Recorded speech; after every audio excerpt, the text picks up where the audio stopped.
한국불교 금강선언 총재 화란 스님과 함께 알기 쉬운 불교 이야기에 대해 배웁니다. 어제까지 우리는 장장 석 달이 넘어 걸치는 가운데서 부처님의 생애와 교훈을 집중적으로 다뤄봤습니다. 특히 그 내면에 깔려 있는 것으로 볼 때는 교리나 그냥 일반적인 문제만을 주로 다룬 것보다는 장차 그 교단의 문제를 연구하고 또 우리가 본받아야 될 점들을 집중적으로 설명을 드렸습니다. 오늘부터서는 이제 그 부처님께서 돌아가신 뒤에 그야말로 교주를 잃은 그 교단들이 어떻게 발전을 해나가느냐 하는 것을 말씀을 드리려고 하는데, 한편 생각하면 부처님은 역시 인도에서 탄생하셔서 인도에서 인멸을 하셨기 때문에 인도 전체의 역사적인 측면에서 우리 불교의 이치가 어느 정도 되어 있느냐 하는 것을 한번 탐색을 해볼 필요가 있습니다. 그래서 오늘은 인도 사상에 있어서 불교의 이치에 대해서 말씀드릴까 합니다. 방금 말씀드린 대로 우리는 부처님의 생애와 교훈을 중심으로 초기 불교 교단사를 이해하는 데 최선을 다하도록 노력을 했습니다. 그러나 특히 이번 강의는 또 어린아이들이나 젊은 학생들이나 일반 사람들을 상대하기가 상당히 어렵다고 내가 판단이 됐기 때문에 40대 이후의 노년층을 중심으로 해서 이야기식으로 모든 것을 풀어봤던 것입니다. 그러나 앞으로 지금까지는 쉽게 했기 때문에 인도 사상을 중심으로 해서 조금 더 차원을 조금 높여가지고 학적인 면을 좀 가미해서 말씀드릴까 하는데, 이런 것은 듣는 분들이 좀 더 마음을 가다듬고 공부하는 자세로 잘 들어주셔야 이해가 될 것으로 생각이 됩니다. 자, 인도 불교는 넓은 의미에서 보면은 불교를 위한 불교가 아니고 인류 역사를 위한 행사였으며 부처님의 위대한 발견이요 창조이기 때문에 인도 고대 사상의 일부분으로서 다시 한번 관측해 볼 필요가 있습니다. 실로 불교 사상을 생각해 보면 하늘에서 뚝 떨어진 것도 아니고 땅에서 불쑥 솟은 것도 아닙니다. 재래 인도 사상의 한 가닥으로서 그렇게 나타나지 않으면은 아니 될 만한 어떤 조건을 가지고 있습니다. 당시 인도 사람들의 생활은 바라문교의 지배하에 다 들어 있었습니다. 바라문교의 사상은 여러 가지가 있지만 종합을 해보면 두 가지로 나눠볼 수 있습니다. 하나는 전변설이고 또 하나는 적치설입니다. 전변이라고 하는 것은 궁굴전자, 변할 변자, 어떤 특별한 물체나 신이나 원리가 있어가지고 그게 한 바퀴 돌고 두 바퀴 돌므로 인해서 자꾸 변해서 이 세상이 만들어지는 것을 이야기를 합니다. 말하자면은 신이라고 하는 하나의 존재가 있는데 그 신이 자기 의지에 의해서 이 세상을 어떻게 하나 뭘 만들어 봐야 되겠다 하고 한 바퀴 돌으면은 가령 하늘이 생긴다든지, 두 바퀴를 돌면은 땅이 생긴다든지, 세 바퀴 돌면은 해와 달이 생긴다든지, 이런 식으로 해서 변해서 만들어지기 때문에 이것을 전변설이다 이렇게 이야기를 합니다. 그래서 그 전변이라고 하는 것은 전화, 변이한다는 뜻으로 이 우주가 생성할 때 어떠한 정신적인 주제자가 있어서 변화 발전해가지고 이 우주가 성립된 것이라고 보는 것입니다. 다시 말하면 이 우주가 창조되기 전에 인도 사람들이 말을 빈다면 즉 브라흐먼이라고 하는 신이 있었다는 겁니다. 그 신은 모든 것의 정신적인 요소가 되는 건데 그 정신적인 요소가 있어가지고 현상 세계를 변화 성립시켜 왔다고 보고 있습니다. 이것은 기독교 사상을 염두에 두고 생각하면은 아마 이해가 잘 될 것으로 생각합니다. 이것이 나중에는 신격화 돼가지고 범신이라고 하는 그 신으로서 나타나게 됩니다.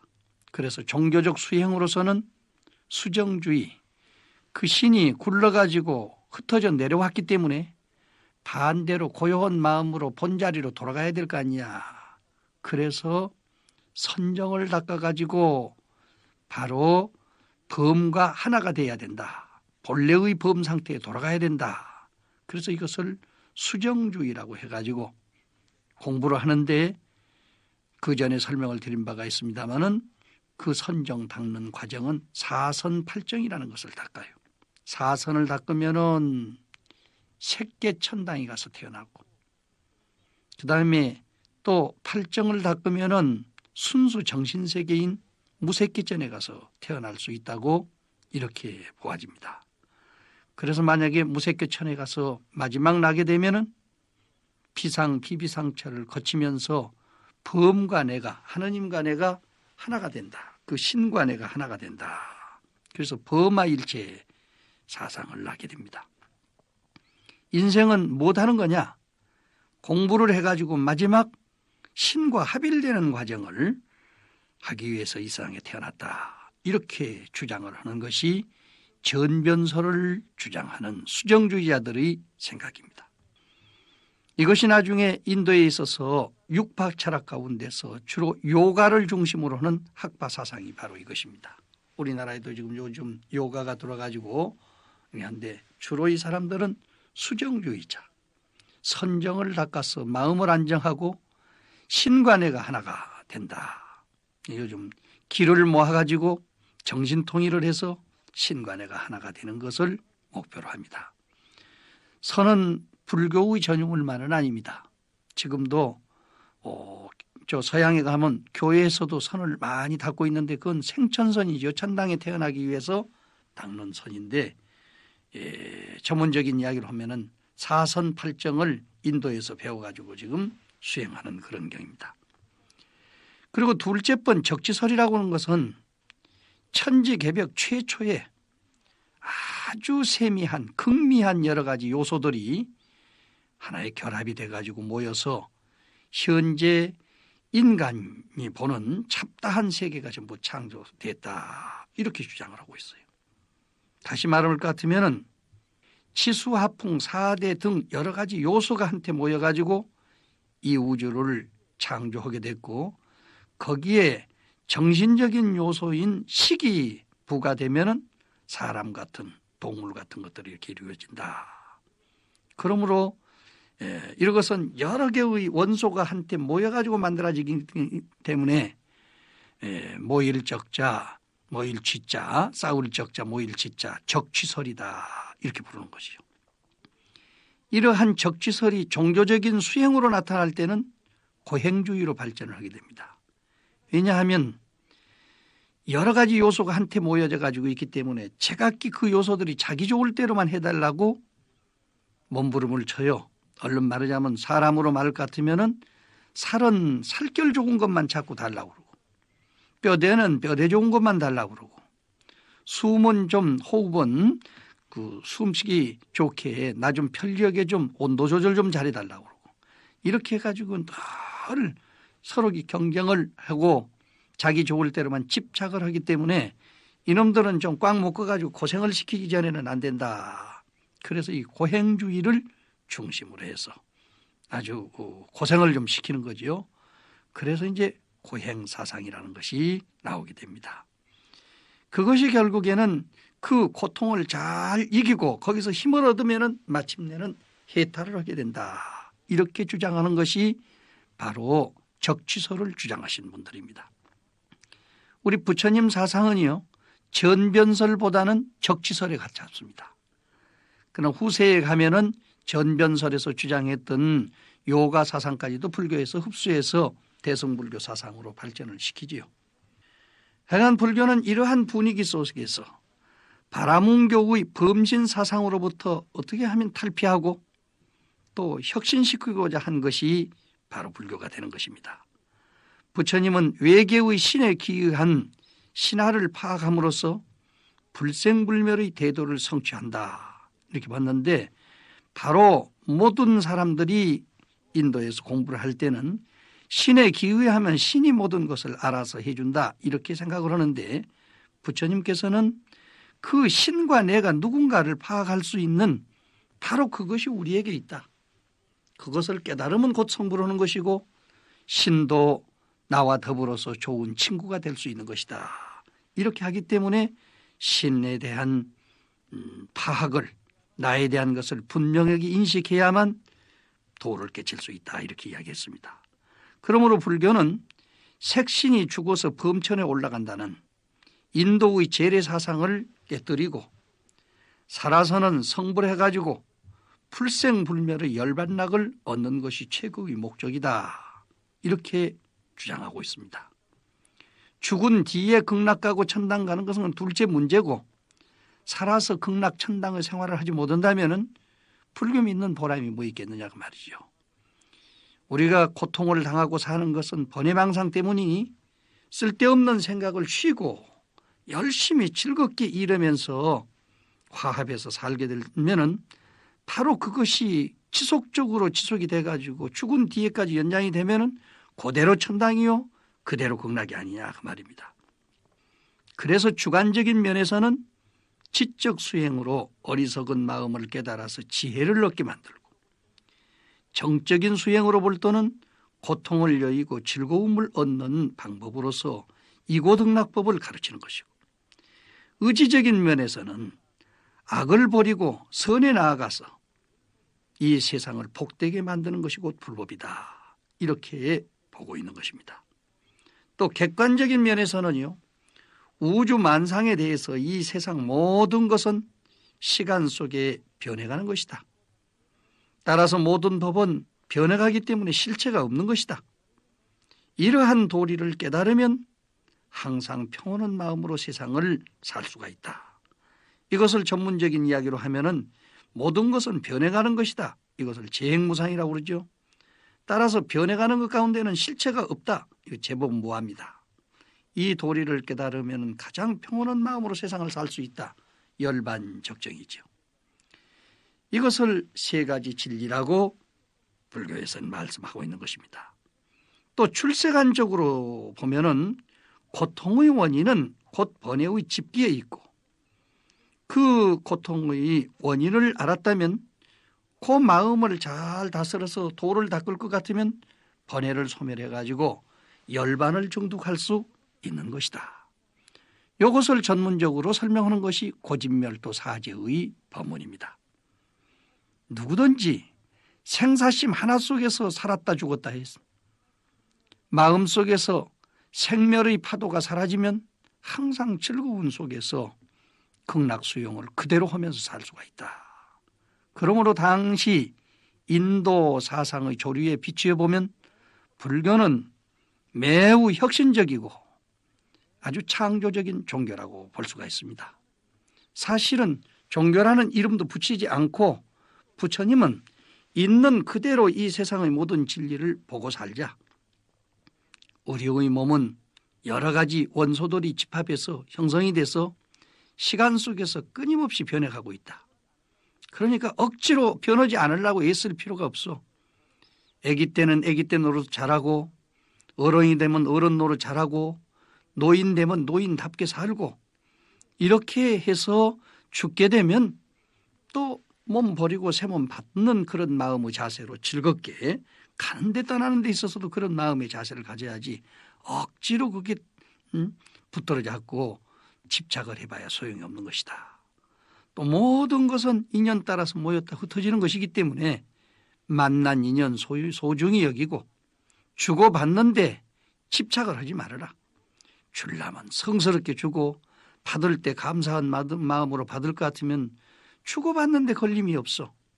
그렇기 때문에 나중에 원한이 맺힌다든지 큰 빚을 진다든지 하는 것이 있을 수 없기 때문에 항상 마음이 즐거울 거다 있냐.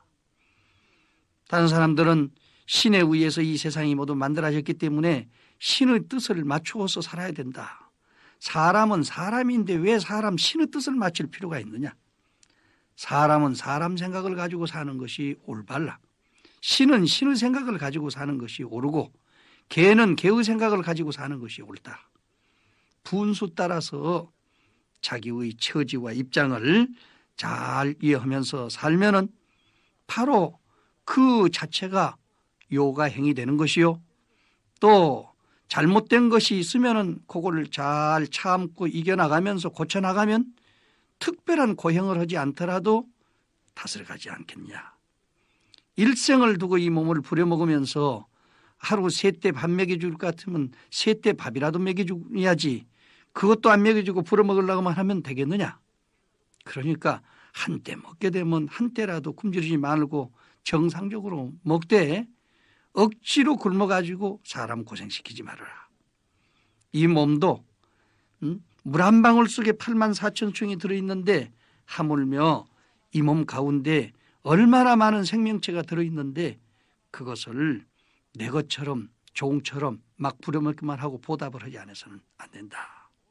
이렇게 해서 모든 것을 밖으로 향해서 남한테 핑계만 하고 하늘한테 핑계하고 땅한테 핑계하고 조상한테 핑계하고 이렇게 살던 옛사람들의 생각을 바로 자기한테 돌려서 모든 것을 자기 마음을 관찰하면서 자기 몸에 분수 맞도록 살 수 있도록 가르쳤기 때문에 불교야말로 혁신적인 종교요.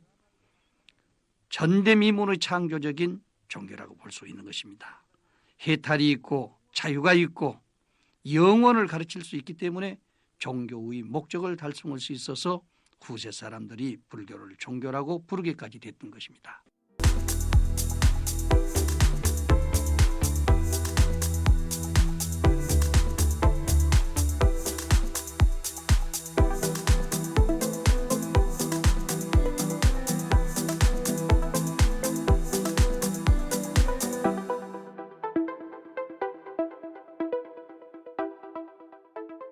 요즘 세계의 각국의 정신사 가운데서 가장 혁명적으로 고전적인 것을 제3 발견해야 되겠다, 연구해야 되겠다 하고 이렇게 드러나는 것이 바로 인도 불교의 재발견입니다.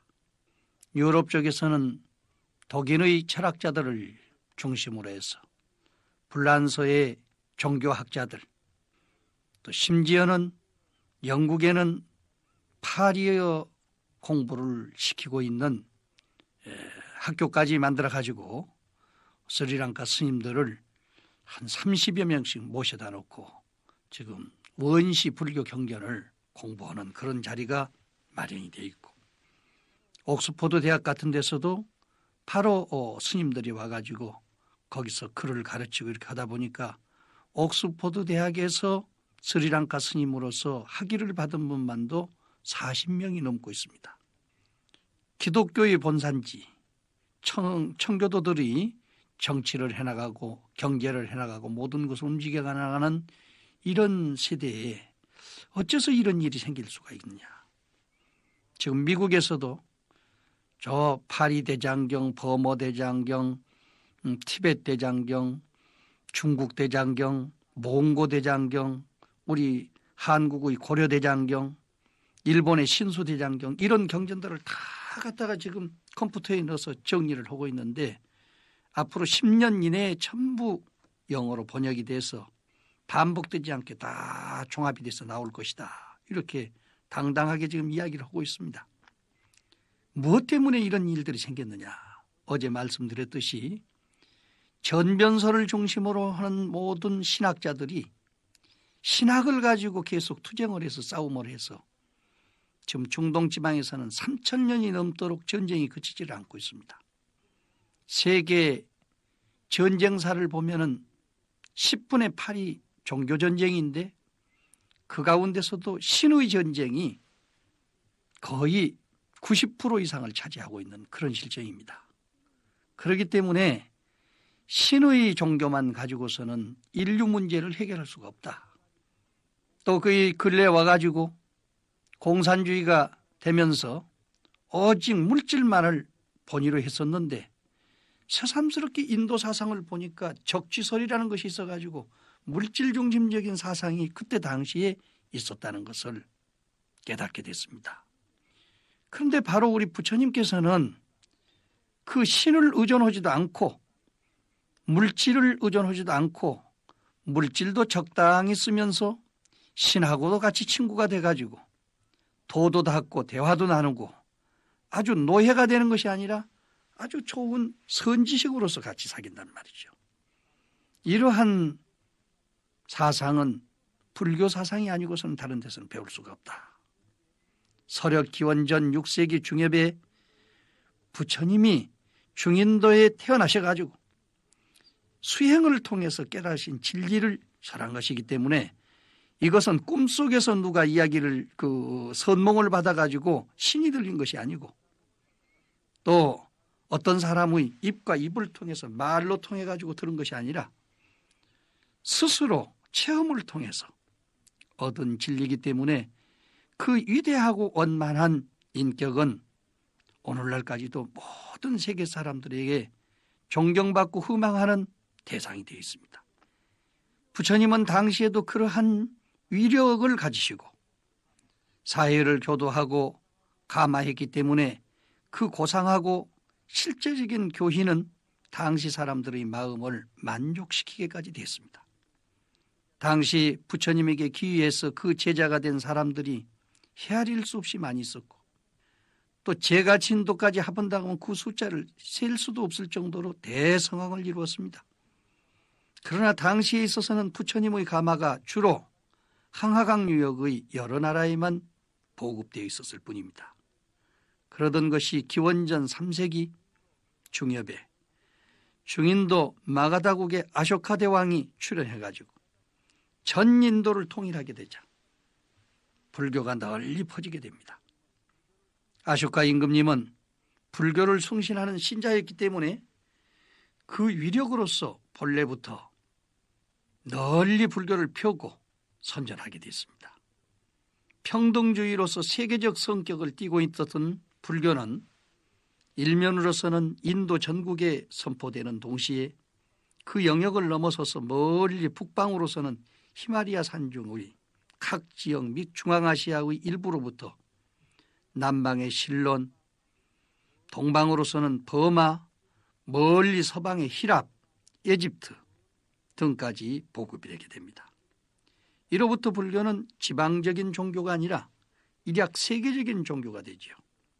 남방에 보급된 불교는 현재 남방 불교가 되어 있고 북방으로 전파된 불교는 중국, 한국, 일본 등지의 북방 불교의 연원을 만들게 됐습니다. 또한 불교는 기타 어떠한 지방의 문화 사업에도 적지 않게 영향을 주고 나중에는 그것을 흡수해서 그들과 동화를 하게 됩니다. 서력 기원 2세기 전반에 서북 인도를 중심으로 해서 중앙아시아에 걸쳐 있는 광대한 영토를 점유한 독실한 불교 신자인 카니시카 대왕의 보호에 의해서 일찍이 극동지역으로서 전파되기 시작하였어. 더욱 그 세력이 확대되어 전 인도와 서역 지방으로부터 활발하게 중국을 향해서 널리 전파되기 시작합니다. 또는 티벳, 몽고, 만주, 한국, 일본 등 각지에 유포되고 동시에 페르시아와 소아시아 방면으로도까지 전파가 되어서 불교는 널리 동서양 각국에 선포되게 됩니다. 불교는 다시 그 순서에 따라서 여러 모든 지방에 전도됨인데 남방으로서는 샴국 같은데 베트남, 수마트라와 자바 등 기타 남양 여러 섬에까지도 확장이 됩니다. 저 북쪽으로서는 노령아시아의 일부에까지 전파되지요. 근래에 와서는 구미 각국에도 선포되어서 불교를 신봉하는 신자의 수는 헤아릴 수 없을 만큼 불어나고 있습니다. 세계적인 성향을 이루고 있습니다. 이것이 부처님 돌아가신 뒤 2500년 동안 전 세계에 퍼져나가는 불교의 대세인 것입니다. 이러한 것을 재발견하자. 이러한 운동이 서양으로부터 일어나서 불교 유적지가 서양 사람들에게 대해서 연구가 된. 보십시오. 우리 한국에서도 동국대학교보다는 기독교 재단이나 천주교 재단에서 세운 그런 대학에 가서 불교 문화재를 연구하는 그러한 연구소가 만들어져 가지고 오히려 불상이나 불구가 불자들에 의해서 감식이 되고 보여야 되는데 서울대학교나 저 연세대학이나 다른 대학에 있는 분들이 와가지고 그것을 감정할 정도로 되고 있단 말이죠. 다 이것이 우리의 영향이라는 것보다는 서양 사람들이 관심을 가진 겁니다. 우리나라의 유명한 음악 교수가 불란서를 가니까 번패를 아느냐. 불란서 음악을 배우러 갔는데 번패를 아느냐고 묻더라는 거예요. 그래서 듣기는 조금 들었지만은 번패가 무엇인 줄을 알 수 없어가지고 다시 한국에 나와서 번패를 배워가지고 거기 가서 불란서 음악을 배웠다 하는 이야기는 너무너무 유명한 이야기들이죠. 자, 이와 같이 불교는 동서를 지금 벽이 허물어졌습니다. 어느 곳에든지 누구든지 공부를 열심히 해서 불교의 그 방대한 자료를 가지고 1년이면은 박사학위가 40 이상 60개가 정식으로 나오고 있다고 하는 것이 데이터에 나와 있습니다. 자, 이런데 어찌 우리 불교 신자들이 기복만 하는 것으로서 그쳐서 되겠습니까? 복도 빌고 지혜도 닦고 하는 가운데서 우리 아들, 딸들에게 서양 사람들이 공부하고 있는 불교도 좀 바르게 가르쳐가지고 우리 가운데서도 학위도 받고 포교사도 만들고 훌륭한 지도자가 나올 수 있도록 노력을 해야 됩니다. 자, 교단사 측면에서 한번 봅시다. 절이 발달하고 형성해 나가는 그 과정으로 본다면 불멸의 2세기경에 비로소 근본 교단이 사항자 대중의 입으로 나누어져 대립되게 됩니다. 이건 장차 우리가 공부를 하게 되는데 나쁘게 보면은 파가 생기기 때문에 좋지 않게 되는 것 같이 느껴지지만은 자손이 번성하면은 역시 파벌이 생기게 돼 있어요. 그러면 역시 그런 면에서 볼 때는 불교는 발전하고 있다고 볼 수가 있습니다. 그 후 200년간 소위 소승의 20부파가 분열이 됩니다. 그 다음에 부처님 돌아가신 지 7, 8세기경쯤 이후에 이르러서는 유명한 용수보살이라든지 제바보살이라든지 무착보살이라든지 세친보살이라든지 살아있는 보살들이 나와 관세음보살, 문수보살, 보현보살 같은 이런 분들이 살아있는 사람으로 태어나가지고 대승불교 운동을 흥룡하게 됩니다. 말하면 푸파불교에 쪼개지고 산중에 들어가서 자기 공부만을 중심으로 하던 그런 불교를 원시불교, 바로 부처님 당시의 불교로 다시 돌아가자. 거리에 나서서 법을 전하고 고행만을 일 삼고 도만을 얻으려고 애를 쓸 거 아니라 도를 얻어서 못 하겠느냐. 일생 내내 자복만 깔고 앉아서 장판만 뚫고 앉았으면 못 할 거냐. 공부했으면 그 정신을 가지고 나와서 중생제도를 하고 구제사업을 펴야지. 이렇게 주장하고 나선 것이 대승불교입니다. 그래서 바로 용수보살, 제바보살, 무착, 세친 이런 분들에 의해 가지고 대승불교 운동이 일어나지요. 그래서 교단은 대승, 소승, 양승으로 갈라지게 됐습니다. 대승 내에서는 용수제바의 계통인 실상론파와 무착, 세친의 계통인 연기론파의 2대 조류가 형성이 됩니다. 이러한 대소양승은 인도 이외의 각국에 퍼져나가지요. 그러니까 처음에는 교단이 분열되는데 분열된 가운데서 자기가 살라고 하니까 이론적인 체계를 세워야 됩니다. 이론적인 체계를 서다 보니까 불교 철학이 발달하게 되죠. 그 불교 철학에 의해서 논리적인 행만 주로 하던 소위 부파불교, 소승불교 사람들을 한 발 더 있고 나서 논리가 아무리 좋으면 뭐더냐, 행동으로 실천을 해야지. 아무리 좋은 논리라고 말만 하고 있으면은 먹어야 배가 부르지 밥 소리만 지르고 있어서 배가 부를 수 있느냐. 이렇게 해서 그 이론 위에 다시 실천을 하는 대승불교가 일어난단 말이죠. 그런데 그것은 바로 우리의 본 바탕이 뭐냐? 실상이 뭐냐? 바로 우리의 이 우주 인생의 근본은 공에서부터 시작된다. 빈 마음에서부터 시작된다. 이걸 주장한 것이 용수제바의 실상론계 계통이에요. 우리의 실상이 뭐냐? 빈 마음으로부터 시작된다.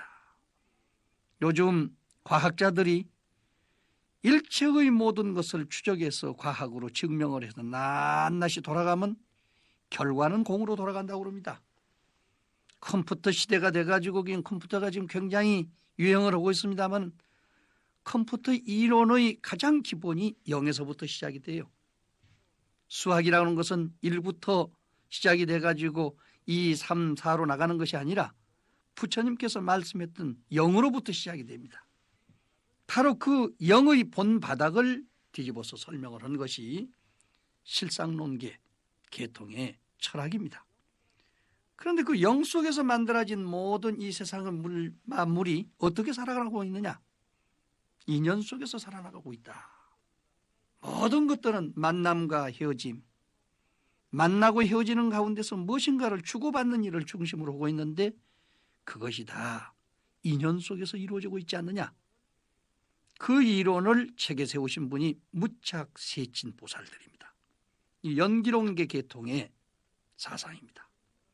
말하자면 부처님 돌아가신 뒤 7, 800년에 이르러 가지고 그동안에 완성을 해놨던 소승불교의 논리가 대승불교에 다시 한번 접착이 되면서 원시불교의 행을 하는데 그냥 하는 것이 아니라 완전히 철학적인 무장 속에서 새로운 불교로서 대승불교를 형성해서 어느 시대 어떤 장소에 갖다 놔도 다 공통될 수 있는 훌륭한 진리로서 승화되는 것입니다. 이 대승, 소승, 양승은 인도 이역이 각국에 퍼져나가면서 각 종파별로 발전을 합니다. 그래서 특수한 불교를 형성시키고 발달시키고 그 결과가 혹은 전승, 학습으로부터 혹은 교의, 신앙에 이르기까지 여러 종지가 파생되었습니다. 이러한 내용을 잘 모르면 어째서 진각종은 옴만이 밤에 옴만 하고 있는가? 어때서 천태종이 가면은 천태지자대사의 사상을 하고 있으면서도 관세음보살만 부르라고 하는가? 왜 조계종에 가면은 참선을 주장하고 있는가? 그렇게 된 그 이유를 잘 모르게 되는 것입니다.